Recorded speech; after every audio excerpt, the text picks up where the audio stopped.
Hey, this is Cody from Genius Phone Repair. I just wanted to tell you a little bit about all of our data retrieval services that we offer, either retrieval or transfers. If you have a dead device, either in your drawer or an old iPhone or Android or anything like that you need some data off of, we can try and attempt to get any data from that device onto either a flash drive or possibly an external hard drive if you have that as well.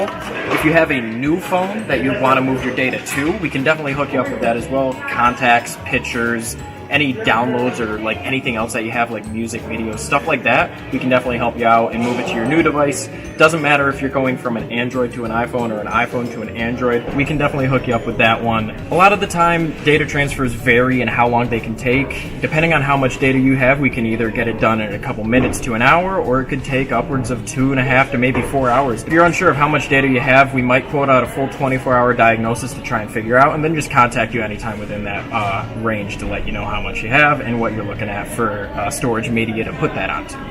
If your device is water damaged or at any point water log doesn't turn on because of that, we can try and get it powered up enough to the point of getting something off of it, so that way even if it's unrepairable and not able to be in fully working condition for you, we can try and see if we can't pull any of those files, pictures, or anything else off of that and move to a flash drive or something else for you as well.